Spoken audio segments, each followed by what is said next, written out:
He was the son of a powerful mafia boss, untouchable, feared, and protected by money that could buy silence anywhere.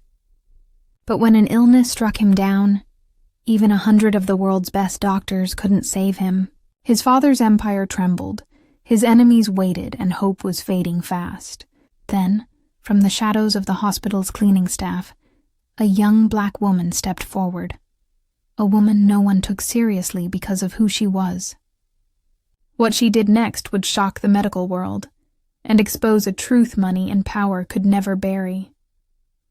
Before the world knew her name, Amara Johnson was just another face in the background, a quiet, brilliant young woman who mopped hospital floors while others in white coats hurried past her without a glance. Her mother had worked in those same hallways for decades, scrubbing the same tiles, breathing the same bleach-scented air, dreaming that one day her daughter would rise above it.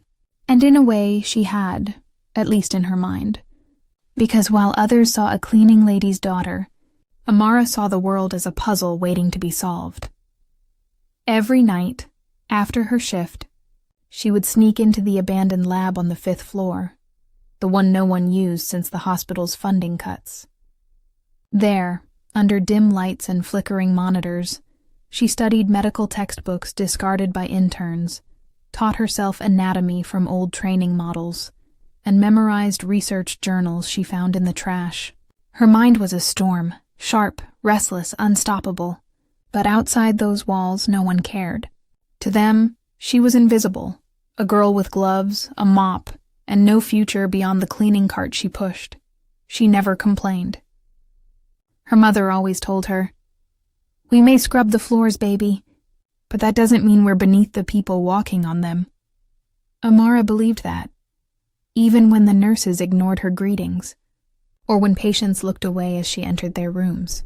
Racism was quiet here, hidden behind polite smiles and soft voices that said, "Thank you," but meant, "You don't belong." Still, she held her head high, believing that one day her knowledge, her gift, would find its moment. That moment came faster than anyone expected. One late night, the hospital buzzed with panic. Security rushed in. Doctors whispered urgently. Rumors spread like wildfire. The son of Vincent Moretti, a notorious mafia boss, had been brought in. Critical condition. Mysterious illness. No one could figure out what was killing him. The air was thick with fear. Not just of losing a patient, but of what Moretti might do if they failed. The hospital director barked orders. Nurses moved frantically, and for the first time, even the senior doctors looked helpless. Amara watched from the corner of the hallway, her mop forgotten. She saw the boy on the stretcher, pale, sweating, eyes flickering beneath half-closed lids. Machines beeped wildly, yet no medicine seemed to touch the disease. One doctor muttered, "It's like his body's fighting something invisible." Another whispered, "If we can't fix this by dawn, we're all finished." Amara's heart pounded. Something about the symptoms, the skin tone, the erratic breathing, the faint discoloration in his veins. It all felt familiar. She'd read about it once, deep in a medical journal buried under other trash. A rare bacterial infection misdiagnosed in most cases, deadly when untreated, but reversible with a specific combination of herbs and modern antibiotics. But who would listen to her? A janitor? A cleaning lady's daughter? She stepped closer, but a nurse snapped, "Stay out of the way, please!" The words hit harder than the tone. She backed off, eyes lowered, pretending to return to her work. But her mind was racing. She knew she was right, and she also knew. If she said something and she was wrong, it could cost her mother her job. Or worse. Yet if she stayed silent, the boy would die, and a storm of revenge might consume them all. In that moment, standing in the sterile hallway under the hum of fluorescent lights, Amara faced a choice no one else could see coming, between obedience and courage, silence and justice. And whatever she decided, nothing in her world, or theirs, would ever be the same again. The hospital became a pressure cooker overnight. Armed men in dark suits guarded every entrance, their presence turning sterile hallways into silent threats. No one dared speak above a whisper. The son of Vincent Moretti lay dying in the intensive care unit, and with every failed attempt to save him, fear spread like infection. Doctors double-checked charts. Nurses trembled behind masks, and even the chief surgeon's hands shook. Rumor had it that if the boy died, none of them would leave the building alive. Amara kept her distance, pushing her cleaning cart through corridors that buzzed with dread. But her mind wouldn't rest. She could still see the boy's grayish skin, the subtle discoloration on his lips, the twitch of his fingers. Signs that didn't match any of the diagnoses she'd overheard. She remembered the article she'd read months ago, the one describing a rare bacterial strain found in contaminated water, one that mimicked organ failure until it was too late. She could almost see the chemical formula printed in her mind, the treatment protocol scrawled in faded ink. Still, what could she do? Every time she tried to linger near the ICU doors, the guard's eyes followed her. One nurse muttered that the cleaning help needed to stay clear, that this wasn't a place for people like her. The words stung, sharper than she wanted to admit. People like her, that was always the line. Not doctors, not professionals, just the help. That night, as the hospital clock struck midnight, Amara returned to her mother's small apartment on the outskirts of town. The neighborhood was quiet except for the hum of distant traffic. She sat by the window, flipping through her old notebook filled with handwritten notes from years of stolen study time. Her eyes landed on the same page, Bacillus tenebrosum, the infection that killed fast but responded to an experimental combination of herbal extract and antibiotics. Her pulse quickened. It wasn't just a guess anymore. It was certainty. The next morning, the hospital was chaos. The boy had slipped into a coma. The mafia boss himself arrived, flanked by bodyguards, face pale with rage. He stormed through the halls demanding answers. Everyone froze. No one spoke. The chief doctor stammered about complications, lab tests, and time. Moretti's voice echoed through the corridor. "You've had time. Fix him, or I'll fix you." Amara watched from a distance, fear coiling in her chest, but something inside her broke. Not from fear, but from exhaustion. Exhaustion of being invisible, of knowing the answer yet being silenced by the color of her skin and the uniform she wore. She knew that if she spoke and failed, her life could be over. But if she stayed silent, someone innocent, a boy, regardless of who his father was, would die. That night, while the rest of the staff avoided the ICU, Amara slipped inside quietly, mop in hand to keep up appearances. Machines beeped faintly. The boy's breathing was shallow, his pulse thread thin. She looked around, no one was watching.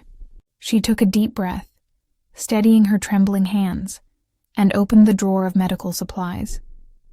With the herbs she'd kept hidden from her mother's old remedies, and a dose of the correct antibiotic mixture, she began the risky process she'd only ever read about. Every second felt like a lifetime. Her heart pounded as she monitored his breathing. Sweat dripped from her forehead. The door creaked once. She froze, praying it was just the wind. For a moment, the boy's chest stopped moving. Panic surged through her. Then a breath. A long, fragile breath. His color began to return. Before she could react, a voice boomed from the doorway. "What are you doing here?" It was Dr. Langford, the head surgeon, his face twisted in disbelief as he saw her holding the syringe.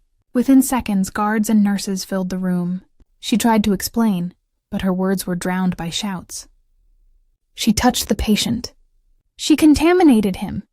Get her out." They dragged her out, her protest falling on deaf ears. In the crowd's eyes, she wasn't a savior. She was a criminal. The next thing she knew, she was locked in the staff room, 2 security guards blocking the door. Her mother's voice echoed in her mind, trembling with fear. "Baby, They don't forgive our kind for being right. Outside, alarms blared. The boy's heart monitor was stabilizing, but no one knew why, not yet. Amara sat in silence, trembling, her hands still smelling of alcohol and fear. The cure was working, but to everyone else, she was the one who needed to be punished. And somewhere down the hall, Vincent Moretti was demanding to see the woman who had interfered with his son's treatment. The sound of heavy footsteps echoed down the corridor, sharp, deliberate, dangerous. The door to the staff room burst open, and Vincent Moretti stepped in, surrounded by men whose faces were carved with violence. Amara froze. The air seemed to vanish. His eyes, cold, furious, and red from sleepless rage, locked on her. You. The word was low, venomous. They say you touched my son. Amara's throat went dry. She tried to speak, but fear pinned her tongue. Around her, the guards shifted like wolves waiting for a command. Her mind screamed for her to explain, to say she was only trying to help. But she knew what they saw. A black cleaning woman standing where she had no right to stand, accused of harming the child of a man who owned everything and everyone around him. Vincent took a step closer. The floor creaked under his weight. You think you can play doctor, girl? You think you can use my boy to prove something? His words cut deep, each one sharper than the last. The head surgeon, Dr. Langford, stood behind him, pale and silent, too afraid to defend her. None of them spoke up. None of them ever did. But before anyone could move, a nurse burst in, panting. Mr. Moretti, your son, he's waking up. The room froze. For a heartbeat, no one moved. Then Vincent turned sharply, storming toward the ICU. His men followed, dragging Amara with them. She stumbled through the hall, fear clawing at her chest. Her mother's voice echoed in her mind again. Don't let them see you break, baby. Not them. When they reached the room, the impossible was happening. The boy's heart rate was steady. His eyes fluttered open. The monitors no longer screamed in warning. They hummed in rhythm with life. Nurses gasped. Doctors whispered. Vincent stopped dead in his tracks. For the first time, the man who terrified everyone looked uncertain. Amara stood behind him, trembling but unbroken. She whispered, I didn't hurt him. I healed him. But her truth wasn't enough. Dr. Langford, his reputation hanging by a thread, stepped forward quickly. It was the new treatment I ordered last night, he lied. We administered it right before she interfered. The crowd nodded, eager to believe him, eager to erase her from the story before it even began. Vincent's gaze swung back to her. You're saying this was your doing? Yes, she said softly. I found what everyone else missed. The room filled with silence. Heavy, suffocating silence. Then, without warning, one of the guards slammed her to the floor. Gasps filled the hallway. Her face hit the cold tile. Her cheek burned, her vision blurred. Still, she didn't cry. She looked up, meeting Vincent's eyes. You can beat me, fire me, destroy me, but your son is alive because of me. The words echoed louder than any shout could have. For a long moment, no one moved. The truth hung between them, undeniable yet unwanted. In that instant, Amara realized the cruelest part of the world she lived in. Not that she could be punished for doing wrong, but that she could be punished for doing right. Vincent crouched beside her, voice low and cold. You got lucky, he whispered. If my boy lives, maybe you walk out of here. But you'll never get credit. People like you never do. He stood up, signaling his men to let her go. She lay on the floor, breathing hard, her dignity cracked but not broken. Around her, the staff avoided her eyes, pretending they hadn't seen. Only one nurse, a young intern, dared to whisper as Amara was dragged out of the room. You saved him.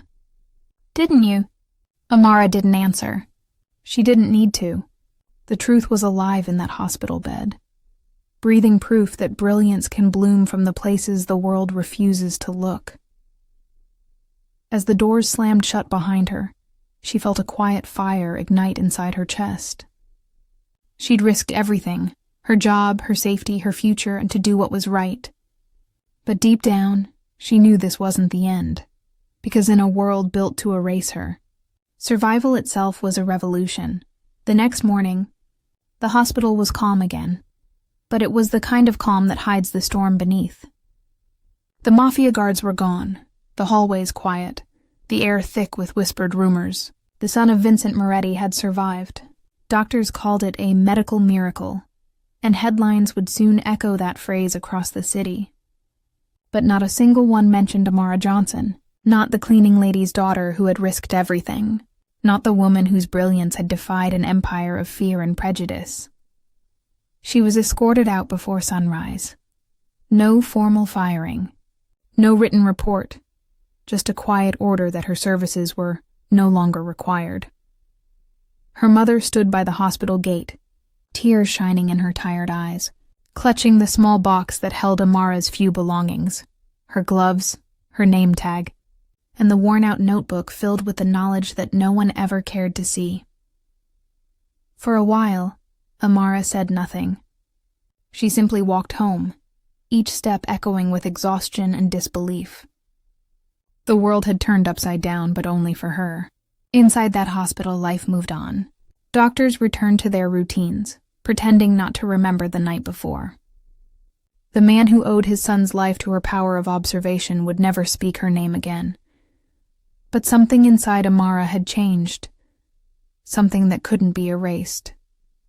She realized that recognition was never the real reward.